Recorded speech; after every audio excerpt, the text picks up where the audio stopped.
Africa মহাদেশের Botswana, Namibia এবং south আফ্রিকার প্রায় 9 লক্ষ বর্গ কিলোমিটার এলাকা জুড়ে অবস্থিত বিশাল ভয়ঙ্কর এই কালাহারি মরুভূমি।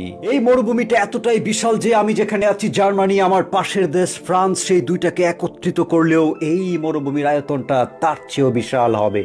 এই মরুভূমিটার এক আশ্চর্য রূপ হচ্ছে আফ্রিকা মহাদেশে থাকা বিভিন্ন রকম প্রাণীর এক বিশাল সমাবেশ ঘটেছে এই আফ্রিকার কালাহারি মরুভূমির ইকোসিস্টেমকে কেন্দ্র করে। সেখানে বসবাস করে সেই সমস্ত ভয়ঙ্কর cheetah, leopard, hyena, giraffe, zebra, oryx, ostrich, এমনকি রেপটাইল শ্রেণীর মধ্যে বিষধর সাপ এবং বিরাট বিরাট সব লিজার্ড। তবে তার চেয়েও আশ্চর্যজনক হচ্ছে এক মনুষ্য উপজাতি যার নাম হচ্ছে বুশম্যান। এই বুশম্যান উপজাতিটা এই কালাহারি মরুভূমিকে কেন্দ্র করে গত 20 থেকে 40 হাজার বছর ধরে তাদের শিকারী জীবন, তাদের সংস্কৃতি, তাদের টিকে থাকা সব কিছুকে চর্চা করে আসছে। তবে এই বুশম্যানদের পাশাপাশি আরো বিভিন্ন রকমের বিভিন্ন কালারের বিশ্বাসের কিছু কিছু উপজাতি বসবাস করে, যেমন কুই, সুয়ানা, হেরেরো, এই ধরনের নানান গ্রুপে বিভক্ত উপজাতিরা শিকার করে বেড়ায় আজও এই কালাহারি মরুভূমিকে কেন্দ্র করে গড়ে ওঠা এক আশ্চর্য প্রাণী জগতের ভিতরে।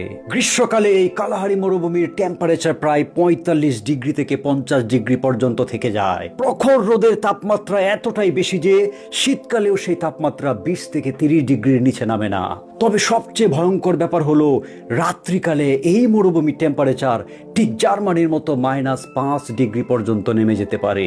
ফলে এই আশ্চর্য মরুভূমি দিনের বেলায় 45 থেকে 50 ডিগ্রি সেলসিয়াস সূর্যের তাপে পুড়ে মরে যাওয়া, কিংবা রাতের বেলায় -5 ডিগ্রির টেম্পারেচারের সেই ভয়াবহ ঠান্ডায় মরে যাওয়ার ভয়টা সব সময়, দিন রাত সব কিছুকে কেন্দ্র করে সমস্ত প্রাণী জগৎ, সেই সমস্ত বুশম্যান কিংবা আফ্রিকার যে ছোট ছোট ট্রাইব গ্রুপ তাদেরকে তাড়া করে বেড়ায়। তবে এই সব কিছুর ভিতরে স্বপ্নের মতো এক আশার ব্যাপার হচ্ছে সেই বিখ্যাত ওকাভাঙ্গ রিভার। এই কালাহারি মরুভূমির বুক চিরে সেই ওকাভাঙ্গ রিভারের জল যেন টলমল করতে করতে এগিয়ে যায়, এবং সেই যে মরুভূমিতে থাকা বিশাল প্রাণী জগৎ, সেই যে বুশম্যান, সেই যে মানুষের অন্যান্য উপজাতি, তারা সেই নদী থেকে তাদের নিত্য প্রয়োজনীয় ব্যবহারের জন্য, পান করার জন্য, ধোয়ার জন্য, গোসল করার জন্য এই ওকাভাঙ্গ নদী থেকে পানি নেয়, এবং এই নদী হচ্ছে তাদের জীবনকে বয়ে নেওয়ার জন্য এই দুর্দান্ত মরুভূমির ভিতরের এক অপার আশার জিনিস। তবে এই সমস্ত আশ্চর্য জিনিসের ভিতরেও এই কালাহারি মরুভূমির সবচেয়ে আশ্চর্য জিনিস হলো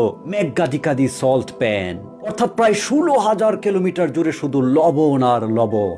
এবং এই লবণের মাঠটা এতটাই বিশাল যে সেটা প্রায় স্পেস থেকে, অর্থাৎ পৃথিবীর বাহির থেকেও নিজ দিকে তাকালে দেখা যায়। কিন্তু দুঃখের বিষয় হলো এই লবণ এতটা পিওর না, এটা কিছুটা বিষাক্ত কিংবা কিছুটা দূষিত হওয়ার